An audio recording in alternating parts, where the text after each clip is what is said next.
Welcome back to Sheikh Ahmed, a YouTube channel working for the betterment of society. And I am Saeed Sheikh. खवातीन हज़रात हमारे साथ मौजूद हैं online doctor Huma Kashif. अस्सलाम वालेकुम डॉक्टर साहब एंड वेलकम टू द अस्सलाम वालेकुम एवरीबॉडी। जी डॉक्टर साहब, आज का जो सवाल है ये एक कुछ व्यूअर्स की तरफ से आया क्वेश्चन, और बड़ा अहम क्वेश्चन है कि दिल का मरीज हम कहते किसे हैं। मतलब उनकी बात का ये है कि हर चेस्ट पेन को हम दिल का मरीज समझ लें, और दिल का मरीज किसे कहते हैं, किन सिम्टम में कहेंगे। और फिर गर्मियों में खासकर हमारे यहाँ जैसे कि चली जाती है, लाइट भी चली जाती है, तो दिल के मरीजों को क्या क्या एहतियाती तदाबीर करनी चाहिए। डॉक्टर साहब, ओवर टू यू। लेकिन दिल का मरीज तो आप उनको कहेंगे जिनका हार्ट जो है, यानी कि जो दिल है वो जो भी आपकी बॉडी की रिक्वायरमेंट्स हैं, जैसे बीपी कंट्रोल करना, जी जी। उसको ब्लड प्रेशर को मैनेज करना, और वो खून को आपके सारे सिस्टम में प्रॉपरली रेगुलेट करना। जब ठीक है। तक वो हार्ट वो सारी फंक्शंस ठीक करता रहता है तो एवरीथिंग इज फाइन। ओके। दिल का जब हार्ट फेलियर होता है या हार्ट की इनकॉम्पिटेंसी होती है, उसके कुछ साइन होते हैं। पेशेंट को ब्रेथलेसनेस होगी डिस्पाइट कि उसको खून की कमी नहीं है। हम्म। पेशेंट का बीपी हाई होना शुरू हो जाएगा। हम्म। पेशेंट की अगर शुगर अनकंट्रोल्ड है, या पेशेंट का किडनी जो है इज नॉट फंक्शनिंग प्रॉपरली, या उनका कोलेस्ट्रॉल वगैरह ज्यादा है, कुछ अरसे तक बॉडी जो है वो आपको कोप करने की कोशिश करती है, लेकिन उसके बाद आपको बॉडी कोई ना कोई सिम्टम देगी। सिम्टम आपके सांस भी फूल सकता है, आपके पाँव के अंदर बायलैटरल स्वेलिंग हो सकती है जिसको आप एडिमा कहते हैं, ठीक है कि जी। आपको लगेगा कि आपके जूते टाइट हो रहे हैं।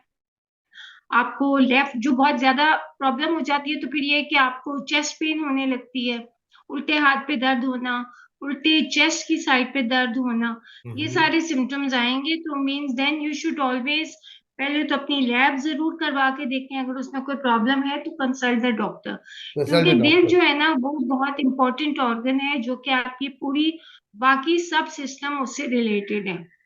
मतलब अगर ये लंग्स काम करते हैं। पाँव की जी। स्वेलिंग के आपने बताया कि पाँव की स्वेलिंग इज जी। Only because of the heart malfunctioning, या कोई और भी रीजन होती कुड है? Be, it could could be, be okay. Because of heart failure में साइन होता है डीमा का, जो कि बायलैटरल होगा, यूजुअली दोनों तरफ होगा।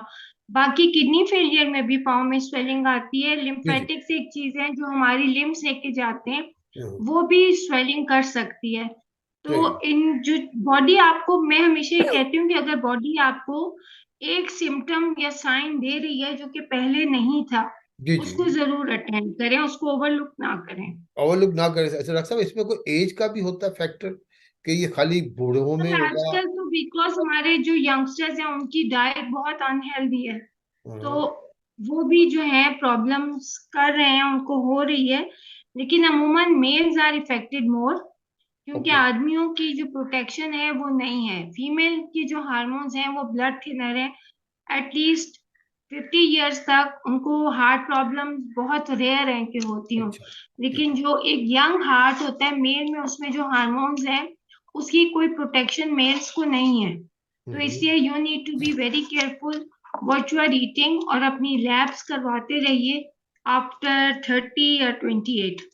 उसको ओवरलुक ना करें। ठीक है, लेकिन डॉक्टर साहब कई भी ऐसे भी देखा कि कई मेरे दोस्त हैं, हार्ट पेशेंट हैं, गुज़श्ता काफ़ी सालों से मैं देख रहा हूँ। हार्ट पेशेंट हैं, रेगुलरली डॉक्टर को चेक करवाते हैं, अपनी मेडिसिन लेते हैं और नॉर्मल ज़िंदगी गुजार रहे हैं। तो क्या हार्ट पेशेंट होना डजंट मीन कि इट उसमें is some? Heart patient doesn't mean, देखिए हार्ट पेशेंट जो है डिपेंड करता है कि आपकी कौन सी स्टेज के ऊपर हार्ट इन्वॉल्वमेंट जी है। जी। जी जी। अर्ली स्टेज के ऊपर है तो वो आप डाइट से, मेडिसिन से, लाइफस्टाइल से चेंज कर सकते हैं। लेकिन अगर हार्ट ज्यादा डैमेज है तो उसके लिए मेडिकेशन है, दिखाएं। ये नहीं है कि अगर हार्ट एक दफा लेबल हो गया है कि you are going through some cardiac problems, तो हम्म। ये कि आप डिप्रेस होके बैठ जाएं। एक चीज का इंडिकेटर आपको मिल गया है, उसको आपने कम्बैट करना है, आपने एक हेल्दी लाइफस्टाइल गुजारना है। मेडिकेशन जरूरी है। बहुत से लोग हैं मेडिसिन खा रहे होते हैं एंड दे आर कंप्लेनिंग कि हम मेडिसिन भी लेते हैं, हम ठीक नहीं होते। जी जी। So lifestyle change with the medication is very important. Okay. अगर आप मेडिसिन हार्ट हेल्दी खा रहे हैं लेकिन आप बहुत ज्यादा एक्सेसिव अमाउंट में सॉल्ट ले रहे हैं, आप अंडे की जर्दियां ले रहे हैं, घी ले रहे हैं, मक्खन ले रहे हैं, और आप उसको बर्न नहीं कर रहे, जो भी आप खा रहे हैं वो आपको चढ़ेगा। ठीक है, हम्म। एक ग्लास है जो कि भरा हुआ है, आप उसमें एक ड्रॉप भी डालेंगे, it's going to spill out. तो इसलिए अभी मतलब आपने वो लाइफस्टाइल रखना है जो कि आपके लिए हार्ट हेल्दी हो। मतलब जो भी आप खा यस। रहे हो वो आप पे चढ़ेगा, ये एक नई टर्मिनोलॉजी है ये। जी। डेफिनेटली इसका हाँ मतलब हाँ। वही है कि इनपुट एंड अगर आप आउटपुट का गलत फर्क खा आपने रहे हैं देखना सर। है। इनपुट आउटपुट हम्म। का फर्क देखना है। दूसरा से डॉक्टर साहब, उस पर गर्मियों में हार्ट पेशेंट एक आगे डिक्लेयर्ड हो गए, डॉक्टर ने भी कह दिया यू आर हार्ट पेशेंट, ये मेडिसिन खाते रहे। कि इन खास चीजों का ख्याल रखें गर्मियों में, खसूस पसीना देखिए ज्यादा ना एक आए। तो जो जैसे जब एक टेम्परेचर जो है वो हीट ज्यादा है टेम्परेचर के जी। अंदर, वैसे अमूमन ये है कि जो गर्मियां आती है ना तो ब्लड प्रेशर बेहतर हो जाता है। सर्दियों में जो लोग हाइपरटेंसिव होते हैं, जिनका ब्लड प्रेशर ज्यादा होता है, हम्म। सर्दियों में बीपी बढ़ जाता है। अच्छा। वो इस वजह से होता है कि vessels because of the cold weather वो ज्यादा, उनमें ओके। मूवमेंट कम होती है। लेकिन हम्म। गर्मियों के अंदर बीपी यूजुअली नीचे आ जाता है। ठीक है। लेकिन उसमें अगर टेम्परेचर जो है बाहर का बहुत ज्यादा है और पेशेंट को बहुत ज्यादा हीट की फीलिंग है, या वो एक्सपोज हो रहा है एक्स्ट्रा टेम्परेचर से, तो उसकी वजह से जो टेम्परेचर राइज होता है, जो हार्ट है it has to work more, okay. उसके ऊपर स्ट्रेन आता है। अब जो एलिंग हार्ट है या बीमार दिल है, जो कि हाँ। ऑलरेडी ट्रीटमेंट में है, तो वो इतना ज्यादा स्ट्रेस नहीं ले सकता। उसकी वजह से जैसे हीट स्ट्रोक्स होते हैं, ठीक है। एक नॉर्मल इंसान जो है वो मैनेज कर लेगा। लेकिन एक पेशेंट है जिसका ऑलरेडी प्रॉब्लम हार्ट के अंदर है, तो उसमें इलेक्ट्रोलाइट इम्बैलेंस हो सकता है। अब जैसे खासतौर पे पोटेशियम है, और फिर ये ऐसे मौसम के अंदर लोगों को लूज मोशंस, डायरिया, वॉमिटिंग, ये चीजें भी ज्यादा होती हैं, ठीक है। बिकॉज कंटेमिनेशन पानी में आती है। हम अगर हम्म। पानी, पानी जो है ना ये बहुत मेन चीज है, क्योंकि हमारी बॉडी 80-70% पानी है, लिक्विड्स है। तो ठीक है। पानी हमेशा स्टरलाइज्ड होना चाहिए। आप फिल्टर वाटर पे रिलाई ना करें, filter water needs to be boiled. ठीक है। ठीक है, या फिर आप मिनरल लीजिए, लेकिन बॉइल्ड पानी is better than unfiltered water.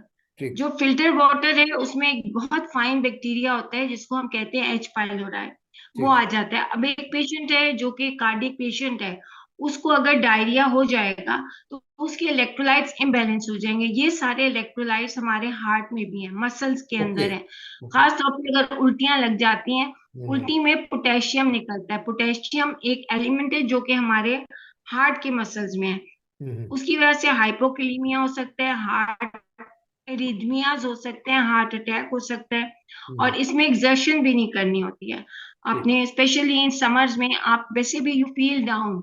फिर ठीक है। कुछ ड्रिंक्स हैं जो हम लोग पीते हैं, जैसे कैफीन है, सम पीपल स्मोक अलॉट, ठीक ये है। चीजें भी समर्स में आपको हार्म कर सकती हैं। मतलब इन चीजों को ठीक है, अवॉइड करें ना, कि अगर आप हार्ट पेशेंट हैं अवॉइड। समर में इन बट चीजों सर को बहुत से दूर। लोगों को पता होता है वो हार्ट पेशेंट है, बट दे कैन नॉट, वो परहेज कहते, नहीं करते हैं। वही अक्सर ही होता है, कुछ नहीं जी। होता। यही होता है, कुछ नहीं जी होता। कुछ नहीं होता। हाँ जी। और फिर जब होता है तो वो इरिवर्सिबल डैमेज होता है। वही तो रिवर्सिबल डैमेज गर्मियों हो में जाता हाइड्रेशन रखिए, पानी जरूर पिए अपना, है। और सही वाला पानी पिए। अगर आप इन्फेक्टिव पानी पी रहे हैं तो आपको गैस्ट्रेंटाइटिस हो जाएगा, वो होगा तो उसके साथ इलेक्ट्रोलाइट इम्बैलेंस हो जाएगा, वो ज्यादा मेजर कॉज करेगा।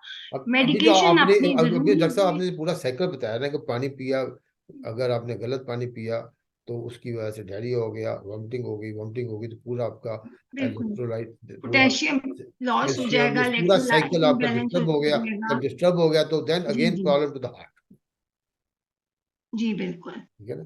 तो और स्पेशली जो एक्सट्रीम वेदर्स होते हैं, बहुत गर्मी में जो एल्डरली होते हैं, और या फिर बहुत छोटे बच्चे, इनका हाइड्रेशन का बहुत एहतियात करनी चाहिए। सो दे नीड, क्योंकि वो जो है एक मार्जिन पे होते हैं, ठीक। उनके पास रिजर्व्स बॉडी में बिल्कुल दोनों सही। के नहीं है, ना बच्चों की और ना बहुत एल्डरली के। तो हम्म। अगर कोई चीज ऐसी है जो कि उनको हार्म कर रही है, तो वो इनको इफेक्ट ज्यादा करेगा।